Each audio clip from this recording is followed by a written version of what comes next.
कहानी की शुरुआत में हमें एटर्निया नाम के एक प्लेनेट के बारे में बताया जाता है जिसे पूरी कायनात का दिल माना जाता था। इसकी राजधानी एटरनोस में एक किला खड़ा था, कैसल ग्रेस्कल, जिसके अंदर एक बहुत ही पुराना हथियार छुपाया गया था। इस हथियार को ताकत की तलवार कहते थे, जो किसी भी इंसान को भगवान जैसी ताकत दे सकती है। एक पुरानी कहानी के मुताबिक जब एटर्निया को सबसे ज्यादा जरूरत होगी तब कोई हीरो इस तलवार को उठाकर उसे बचाएगा। उस दिन के आने तक इस किले की हिफाजत जादूगरनी करती रही। इसके बाद हम यहाँ के राजकुमार एडम को देखते हैं, जिसे कॉम्बैट क्लासेस में जाना बिल्कुल भी पसंद नहीं था, क्योंकि वो लड़ाई में कमजोर था और बाकी बच्चे उससे काफी बड़े थे। इसीलिए उसे बस घर पे रह के अपने पालतू शेर क्रिंजर के साथ खेलना पसंद था। लेकिन उसकी माँ रानी मरीना ने उसे जबरदस्ती भेज दिया। ये क्लासेस डंकन चलाता था, जो शाही गार्ड होने के साथ साथ एडम की सबसे अच्छी दोस्त टीला का पिता भी था। टीला लड़ने में बहुत अच्छी थी और उसने ट्रेनिंग में एडम को बड़ी आसानी से हरा दिया।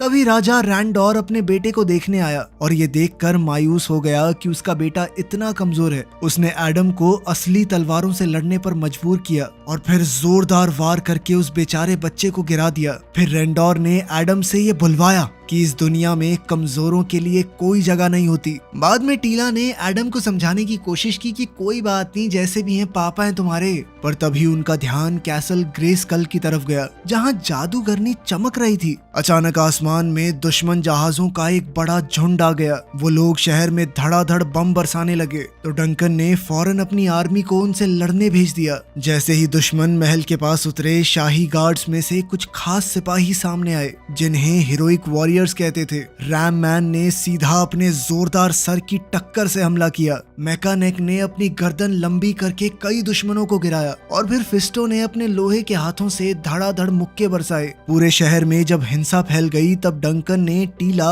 और शाही परिवार को इस लड़ाई के बीच से निकाला। उसके गार्ड्स जल्द ही मारे गए, फिर भी वो अकेला ही कई दुश्मनों से भिड़ता रहा। एक गलियारे में उसका सामना खतरनाक ट्रैप जॉ से हुआ, तो डंकन ने बाकियों से कहा कि आप लोग आगे जाइए, मैं इसे संभालता हूँ। लड़ाई शुरू हुई और दोनों ने कमाल की ताकत दिखाते हुए एक दूसरे पर बिना रुके वार किए। जब लड़ाई और खूंखार हुई तब लीला छुपकर वापस उसे देखने लगी। डंकन ने ट्रैप जॉ पर चाकू से हमला किया और उसकी धुलाई शुरू कर दी, पर ट्रैप जॉ ने अपने हाथ को एक तोप में बदलकर उस पर हमला किया। फिर उसने दीवार पर एक बम लगाया और वहां से निकल गया। टीला भागकर अपने पिता के पास पहुंची और उन्हें खिड़की तक ले गई और बम फटने से बिल्कुल 1 सेकंड पहले दोनों इमारत से कूद गए। किले की तरफ जाने वाले पुल पर शाही परिवार दुश्मनों और उनके सरदार स्केलेटोर से घिर गया। रैंडोर ने अपने परिवार को आगे भेज दिया और फिर तलवार निकालकर अकेला ही सबसे लड़ने लगा। उसने कुछ को हराया भी, पर आखिरकार इतने दुश्मनों का सामना वो अकेला कैसे कर पाता। स्केलेटोर ने रैंडोर की मूर्ति पर जादू करके उसे तोड़ डाला और ताज छीनकर अपनी हुकूमत का ऐलान कर दिया। कैसल ग्रेस्कल के अंदर जादूगरनी ने एडम को तलवार पकड़ाई और उसे कहा कि इसे कहीं दूर ले जाकर महफूज रखना। मरीना ने कहा कि मेरे प्लेनेट पर जाते हैं, वहां हमें कोई नहीं ढूंढ पाएगा। तो जादूगरनी ने पृथ्वी के लिए एक पोर्टल खोल दिया। जब स्केलेटोर अपने सैनिकों के साथ किले में घुसा तब मरीना एडम को बचाते हुए खुद जादू की चपेट में आ गई। जादूगरनी ने एडम से कहा कि राजकुमार जल्दी से यहाँ से चले जाइए। फिर उसने एक जादुई शील्ड बनाकर स्केलेटोर के अगले वार को रोका। जैसे ही वो एक चिड़िया में बदलकर वहां से निकली, एडम पोर्टल के आर पार चला गया और उस जबरदस्त ताकत ने तलवार को उससे दूर खींचकर उसे एक झील में गिरा दिया। अब 15 साल बाद हम अमेरिका के अंदर एक जवान हो चुके एडम को देखते हैं, जो एक डेट पर लड़की को अपनी यही कहानी सुना रहा था। जाहिर सी बात है कि लड़की ने उसे पागल समझा और तुरंत वहां से चल दी। जब एडम घर पहुंचा तो उसके रूममेट हुसैन ने उसे समझाया कि भाई ये कहानी सुनाना प्लीज बंद कर दे और लोगों को बस इतना बता दिया कर कि एक एक्सीडेंट में मेरे मॉम डैड की डेथ हो गई थी। उसकी बातों से लगता है कि हुसैन भी उसकी बातों पर यकीन नहीं करता, लेकिन एडम अपनी पहचान भूलने को बिल्कुल भी तैयार नहीं था। अपने कमरे में एडम ने रैम मैन की वो ड्राइंग देखी जो कि उसने स्कूल में बनाई थी। एक फ्लैशबैक में दिखाया जाता है कि एडम ने ये ड्राइंग अपनी क्लास में एक सच्ची कहानी बताकर दिखाई थी, तो सब बच्चे हंस पड़े और टीचर ने उसे झूठ बोलने के लिए बहुत डांटा। फिर एडम ने अपने घर और परिवार की सालों से बनाई सारी ड्राइंग्स का एक डब्बा निकाला और उन्हें देखकर वो बहुत ज्यादा उदास हो गया। अगले दिन एडम अपनी बेरंग सी नौकरी पर गया जो एक HR कंपनी में थी, जहां बस एक ही रूल था कि हर वक्त मुस्कुराते रहना है, बिल्कुल भी झगड़ा नहीं करना। जब भी मौका मिलता वो अपने ऑफिस के कंप्यूटर पर होकर इंटरनेट पर अपनी तलवार खोजने में लग जाता। आखिरकार उसकी बॉस ने उसे रंगे हाथों पकड़ लिया और काम न करने के लिए खूब डांटा। उसने धमकी दी कि अगर तुमने तलवारों के बारे में सोचना बंद नहीं किया तो मैं तुम्हें निकाल दूंगी। लेकिन एडम ने ये सब अनसुना कर दिया क्योंकि उसे किसी का मैसेज मिला था कि उसके पास एक तलवार है। एडम फौरन उस पते पर पहुंचा जो उस आदमी ने दिया था और वहां पर उसे एक कॉमिक स्टोर मिला। अंदर जाकर उसने देखा कि उसकी तलवार किसी मूर्ति का हिस्सा बन चुकी है। जब उसने तलवार को निकालने की कोशिश की तो तलवार बाहर आने से मना कर रही थी और वो मूर्ति उसके ऊपर आ गिरी। एक कस्टमर एडम की ये सारी हरकतें रिकॉर्ड कर रहा था और काफी मेहनत के बाद आखिरकार एडम ने वो तलवार खींच निकाली। एडम ने तलवार को एक्टिवेट करने वाला वो जादुई शब्द बोला, लेकिन कुछ भी नहीं हुआ। उधर से दुकानदार आ गया कि मेरे नुकसान की भरपाई कौन करेगा, लेकिन एडम उसकी बातों को अनसुना करते हुए वहां से भाग गया, जबकि दुकानदार पीछे से बोलता रहा कि ये तलवार बेचने के लिए नहीं रखी। उसका जोश इतना ज्यादा था कि गाड़ी चलाते हुए वो कई चीजों पर से गुजर गया। एडम बहुत एक्साइटेड था और बिना किसी भी चीज पर ध्यान दिए वो गाड़ी को दौड़ाने लगा। घर पर एडम ने तलवार से गिड़गिड़ाते हुए कहा कि कुछ तो कर, कोई फायदा नहीं हो रहा तेरा। अगली सुबह 2 पुलिस वाले चोरी के इल्जाम में उसे गिरफ्तार करने पहुंचे। फिर स्टेशन के रास्ते में पुलिस की गाड़ी एक ट्रैफिक जाम में फंस गई। तभी अचानक लोग घबराकर भागने लगे और एडम ने देखा कि बीस्टमैन शहर पर हमला कर रहा था। एडम को देखते ही वो पुलिस की गाड़ी पर कूदा और दरवाजा नोच डाला। एडम ने झट से तलवार पकड़ी और खिड़की तोड़कर भाग निकला। बीस्टमैन हाईवे पर उसका पीछा करने लगा और खाने के डिब्बे फेंक कर उसे गिरा दिया। फिर बीस्टमैन ने उसे एक ट्रक पर दे मारा, जिससे तलवार उसके हाथ से छूट गई। जब बीस्टमैन एडम को मारने ही वाला था तभी किसी ने उसके सीने में गोली मारी। अचानक एक औरत बीच में कूद पड़ी और अपने हथियार से बीस्टमैन पर कई वार करके फिर गोली चलाई, जिससे वो हाईवे से नीचे जा गिरा। जब उस औरत ने मुड़कर एडम को उसके नाम से पुकारा तब उसे एहसास हुआ कि ये तो टीला है। लेकिन इससे पहले कि वो एक दूसरे से ढंग से मिल पाते तभी अचानक से बीस्टमैन ने टीला पर हमला कर दिया, लेकिन टीला ने उसे गाड़ी के दरवाजे से दूर फेंक दिया। फिर उसने तलवार उठाई और एडम के साथ छिप गई,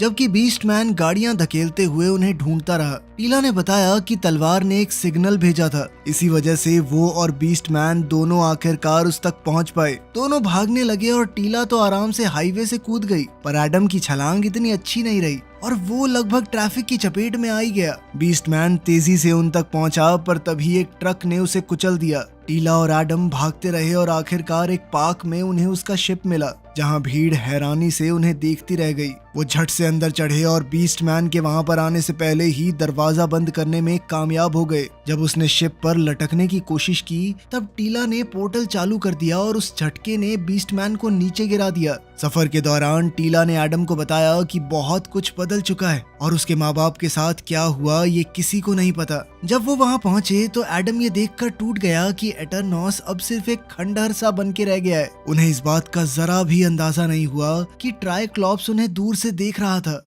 उधर स्नेक माउंटेन के किले में स्केलेटोर ने बीस्टमैन को तलवार ना ला पाने की वजह से अपनी जादुई छड़ी से जला डाला। जादूगरनी इविल लिन ने उसे बताया कि तलवार अब एटर्निया पर ही मौजूद है, तो स्केलेटोर ने बीस्टमैन को उसे दोबारा लाने के लिए भेजा। इविल लिन को लगता था कि स्केलेटोर तो पहले ही जीत चुका है, उसके पास सब कुछ है, फिर क्यों चाहिए वो तलवार। लेकिन स्केलेटोर को डर सता रहा था कि ये सब कुछ उससे छिन सकता है। उसने गुस्से में इविल लिन का हाथ पकड़कर जलाते हुए उसे याद दिलाया कि अगर मुझे भगवान जैसी ताकत हासिल करनी है तो वो तलवार किसी भी हाल में चाहिए। कुछ देर बाद टीला का जहाज जमीन के नीचे बने एक बेस में घुसा, जहां सारे बचे हुए लोग छिपे हुए थे। ट्राइक्लॉप्स भी उनके पीछे आ गया था, तो अब दुश्मन को इस जगह के बारे में पता चल चुका है। टीला एडम को हीरोइक वॉरियर्स के पास ले गई, पर उन्हें यकीन नहीं हुआ कि यह अजनबी आदमी असली राजकुमार है। एडम ने उन्हें अपना बिजनेस कार्ड दिखाया, पर वॉरियर्स ने बस तलवार ले ली और एडम और टीला को एक सेल में डाल दिया।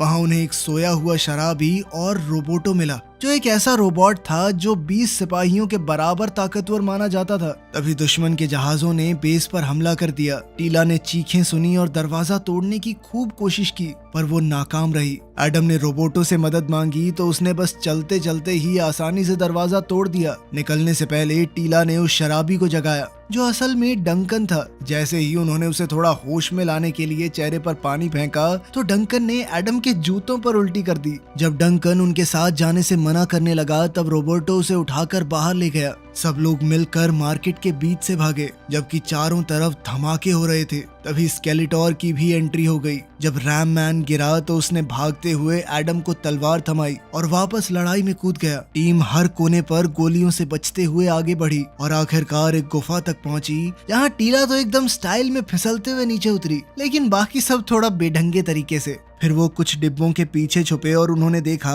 कि ट्रैप जॉ कुछ सिपाहियों के साथ वहां पर आ पहुंचा है। डंकन उससे दोबारा लड़ने से डर रहा था, इसलिए एडम आगे बढ़ा और एकदम ऑफिस वाले अंदाज में प्यार से बात करने लगा, स्माइल के साथ। सीधी सी बात है कि ट्रैप जॉ की बातचीत करने में कोई दिलचस्पी नहीं थी, इसीलिए वो एडम पर हमला करते हुए उसे पुल के किनारे तक ले आया। एडम ने खुद बचते हुए ट्रैप जॉ को धक्का देने की कोशिश की, पर उसने एडम को आसानी से फेंक दिया। टीला ने उसे याद दिलाया कि तलवार को कैसे इस्तेमाल करना है, और जैसे ही इस बार एडम ने उसे छुआ, उसे जादूगरनी दिखी जो उसे वो शब्द बोलने को कह रही थी। एडम ने तलवार निकाली और जोर से कहा, by the power of Grayskull, I have the power. इसी के साथ एक जादुई बिजली तलवार पर गिरी और सारे सिपाहियों को गिरा दिया। इस जादू ने एडम को ग्रेस्कल के चैंपियन में बदल दिया, लेकिन ट्रैप जॉ ने इस बारे में ज्यादा न सोचते हुए एडम पर हमला करके उसे निहत्था कर दिया। एक लड़ाई छिड़ी और इस बार एडम पहले से ज्यादा तैयार था। उसने ट्रैप जॉ के वार आसानी से रोके और उसे धकेलने भी नहीं दिया। हालांकि उसे मुक्के मारने पर उसके हाथ में थोड़ा दर्द हुआ। उसके कड़ों ने ट्रैप जॉ की सारी गोलियां रोक दी, जिससे वो पास पहुंचकर उसका मशीनी हाथ पकड़कर तोड़ सका।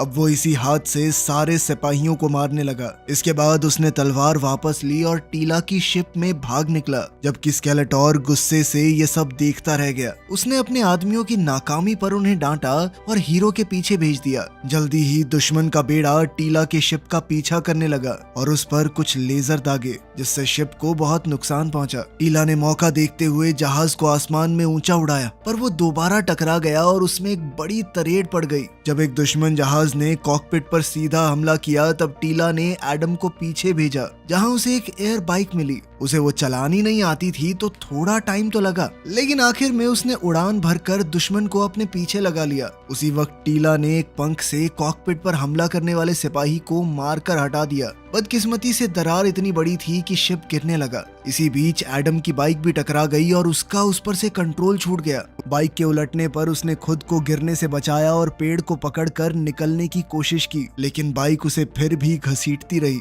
कोई चारा न देखकर एडम ने एयर बाइक को सिपाहियों पर फेंक दिया ताकि धमाके से उन्हें खत्म कर सके, और फिर खुद कूद गया। अब वो एक दुश्मन जहाज पर जा गिरा तो उसने खिड़की तोड़कर पायलट को बाहर फेंका और खुद कंट्रोल संभाल लिए। टीला की शिप पर डंकन पीछे भागा और एक लेजर गन उठाई, पर जैसे ही वो गोली चलाने वाला था, एडम उसके और दुश्मन के बीच में आ गया। डंकन ने उसे चेतावनी देने की कोशिश की, पर एडम सुन नहीं पाया और दुश्मन ने पीछे से उसके जहाज पर वार कर दिया। एडम ने फौरन छलांग लगाई और टीला की शिप पर उतर गया, जबकि वो दूसरा जहाज नीचे जा गिरा। फिर वो दुश्मन उसके पीछे आया, लेकिन एडम ने उसके हमले को अपने नंगे हाथों से रोक लिया और उसके जहाज को दूसरे जहाज पर फेंककर धमाके से खत्म कर दिया। इसके बाद टीला की स्पेसशिप और तेजी से नीचे गिरने लगी तो एडम कूद गया और एक पेड़ से जा टकराया। जंगल के एक दूसरे हिस्से में टीला की शिप भी जमीन पर आ गिरी।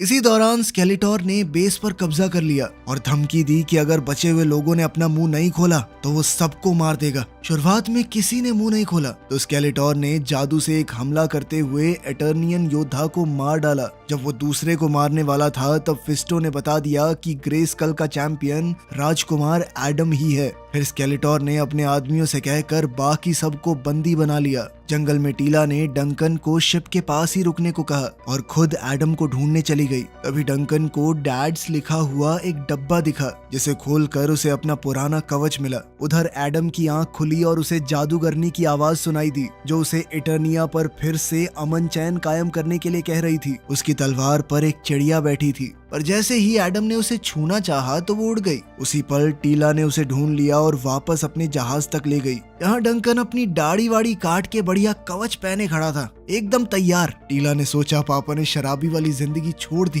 तभी डंकन ने एक फ्लास्क निकाल लिया, जिस पर टीला ने उसे डांटा और वहाँ से चली गई। फिर डंकन ने एडम को याद दिलाया कि उसे लोगों की हिफाजत के लिए लड़ना है, अपनी शोहरत के लिए नहीं। टीला को शिप के साथ थोड़ी मदद चाहिए थी, तो एडम ने उसे एक ही हाथ से उठा लिया। कुछ देर बातें करने के बाद दोनों ने माना कि उन्होंने एक दूसरे को कितना मिस किया। एडम करीब आया ये सोचकर कि शायद वो दोनों किस करने वाले हैं, पर टीला ने कहा तुम बस मेरे दोस्त हो, और वो पीछे हट गई। कुछ मिनटों बाद आसमान में स्केलेटोर की तस्वीर उभरी और उसने एक मैसेज दिया। उसका कहना था कि अगर उसे तलवार दे दी जाए तो वो एडम के माँ बाप को छोड़ देगा जिन्हें उसने आज तक जिंदा रखा है, और अगर तलवार मुझे नहीं मिली तो मैं उन्हें मार डालूंगा। टीला को साफ लगा कि ये एक जाल है, पर एडम फिर भी अपने माँ बाप को बचाना चाहता था। वो स्केलेटोर को खत्म करने का इरादा अपने मन में ठान चुका था। थोड़ी बहस के बाद सभी लोग उसके साथ चलने को राजी हो गए। जैसे ही वो सफर पर निकले वो चिड़िया भी उनके पीछे उड़ती रही। इसके बाद किले के दरबान गोटमैन ने एडम से तलवार मांगी,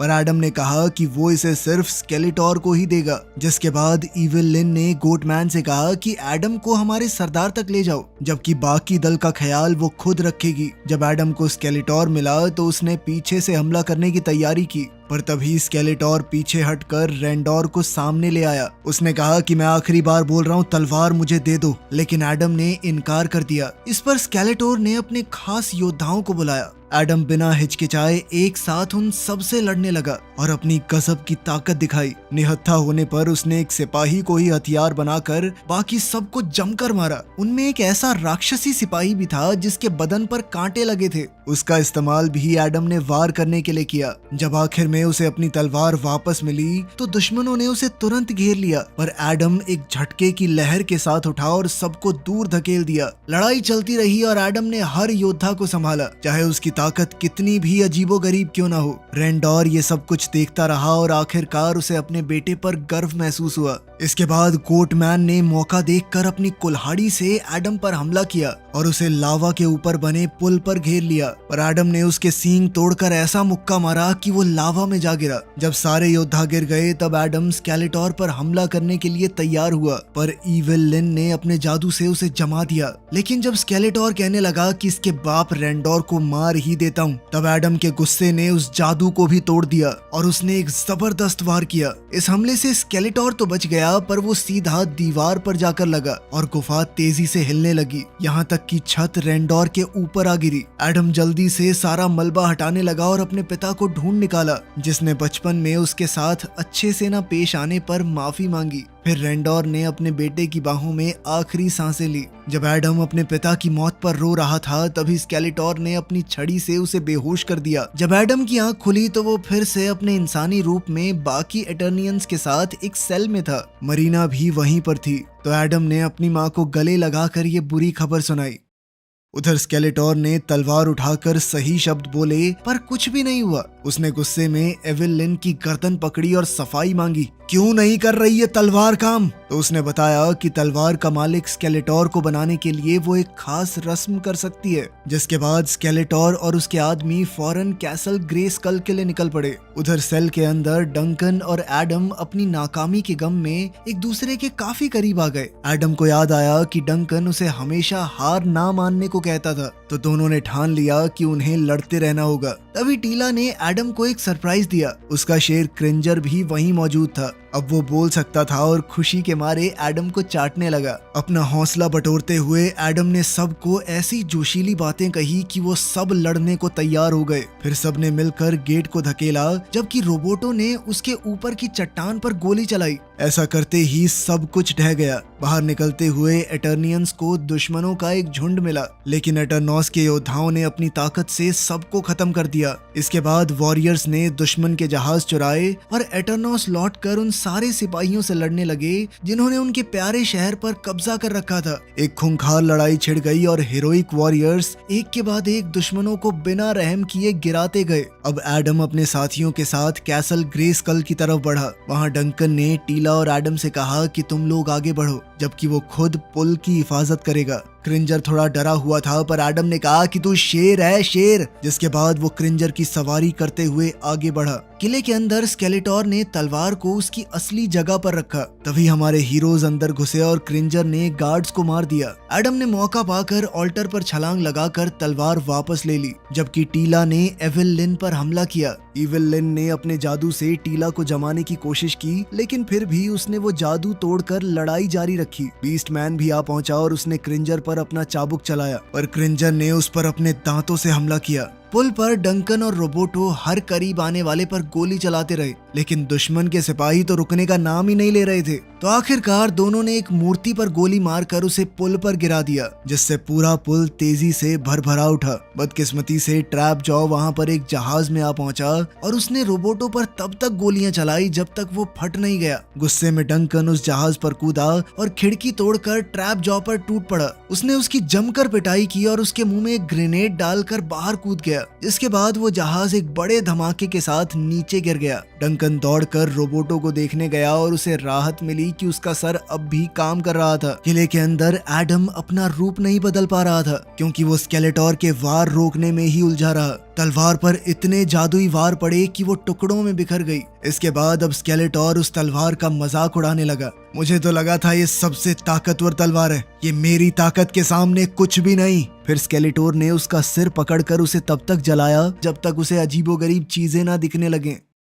एक जिम में स्केलेटोर ने उसे कमजोर कहकर उसका मजाक उड़ाया, जिसके बाद उसने कुछ वेट्स फेंक कर उसे अगले भ्रम में धकेल दिया। इसके बाद एक रेस्टोरेंट में एडम की वो डेट अचानक उसकी कहानी में दिलचस्पी लेने लगी, पर तभी अचानक वो स्केलेटोर में बदल गई, जिसने एडम को बालों से घसीटा और रास्ते में आने वाले सभी लोगों को मारता रहा। इसके बाद एडम को उसकी मेज पर पटका गया और उसकी बॉस ने उसे मीटिंग के बारे में याद दिलाया। स्केलेटोर एकदम फॉर्मल कपड़े पहने हुए आया और एडम की गर्दन पकड़कर बोला कि वो कभी हीरो नहीं बन सकता और एटर्निया को राख होने से अब कोई नहीं बचा पाएगा। हकीकत में लौटकर स्केलेटोर ने एडम के शरीर में तलवार का एक टुकड़ा घोंप दिया और फिर उसे एक भ्रम के अंदर वापस फेंक दिया, जहाँ पर हुसैन ने उसका हालचाल पूछा और कहा कि भाई देख, रेंट दे देना, ठीक है। एडम ने अपनी पुरानी ड्राइंग्स देखी तो उसे उनमें जादूगरनी की एक ड्राइंग भी मिली। तभी सारे कागज उसके चारों तरफ उड़ने लगे। फिर वो चिड़िया उसके कमरे में आई और बोलने लगी, जिससे साबित हो गया कि वो जादूगरनी ही थी। उसने समझाया कि तलवार के कोई मायने नहीं है। वो शब्द आई हैव द पावर इसलिए कहे जाते हैं क्योंकि तलवार ने पहले ही अपनी ताकत तुम्हें सौंप दी है। जैसे ही उसका सीना चमका, जादूगरनी ने अपना रूप बदला और उसे बताया कि मैंने तुम्हें इसलिए चुना था क्योंकि तुम्हारी दया और इंसानियत तुम्हें एक बेहतर हीरो बनाएगी। फिर एडम असली दुनिया में जागा और उसने अपने सीने से तलवार निकाल ली। उस ताकत ने उसकी चोट भी भर दी थी और तलवार के बाकी टुकड़े अपने आप जुड़कर पूरे हो गए। एडम ने वो जादुई शब्द बोले और आखिरकार पूरी ताकत के साथ बदल गया। जादूगरनी की ये बात याद रखते हुए एडम ने स्केलेटोर से बात करने की कोशिश की और उससे कहा कि क्या रखा है लड़ाई में, अपने लोगों को खुश रखो, एक अच्छे राजा बनो तुम। स्केलेटोर हंसा और अपने जादू से एडम पर हमला कर दिया, जिससे एक और जबरदस्त लड़ाई छिड़ गई। लड़ते हुए वो एडम का मजाक उड़ाता रहा। उसे लगता था कि एडम को इस ताकत का इस्तेमाल ही नहीं करना आता। जब स्केलेटोर ने उसे घेरा तब एडम की आंखें चमकी और उसने सीधे तौर पर कहा कि मुझे अपनी ताकत का इस्तेमाल करना बखूबी आता है, वो बस बिना बात के वायलेंस करना नहीं चाहता, लेकिन लगता है मेरे पास कोई और चारा नहीं है। इसके बाद उसने बिना रुके स्केलेटोर की पिटाई शुरू कर दी। एक खंबे पर उसे पटकने के बाद एडम ने अपनी मुट्ठी में ताकत भरी और उसे एक आलू की बोरी की तरह इधर उधर पटकता रहा। अपने सरदार को हारता देख इविल लिन किला छोड़कर भाग गई। स्केलेटोर ने एडम पर जादू से हमला करने की कोशिश की, लेकिन कोई असर नहीं हुआ। हारने के डर से हताश हुआ स्केलेटोर बात करने को राजी हो गया। तब एडम ने उसकी छड़ी पकड़ी और उसमें तब तक ताकत भरी जब तक वो फट नहीं गई। इससे एक जबरदस्त लहर पूरे इलाके में फैल गई। स्केलेटोर का शरीर भी फट गया, बस पीछे उसकी खोपड़ी रह गई। फिर एडम अपने दोस्तों से मिला और वो सब मिलकर वहां से निकल पड़े। 6 महीने बाद एटरनॉस लगभग पूरी तरह दोबारा बस चुका था और मरीना फिर से रानी की गद्दी पर लौट आई। रोबोटो को एक नया शरीर मिल गया और हुसैन को भी आखिरकार इस शहर में लाया गया ताकि वो एडम की कहानी पर यकीन कर सके। जब रोबोटो को एक गांव से मदद का सिग्नल मिला तब एडम ने खुद को बदला और क्रिंजर पर सवार हुआ, जिसने अब एक कवच भी पहना हुआ था। अब एडम लोगों की मदद ही मैन के नाम से करने लगा। वीडियो पसंद आई तो लाइक कर देना, चैनल को सब्सक्राइब कर लेना। मिलते हैं अगली वीडियो में।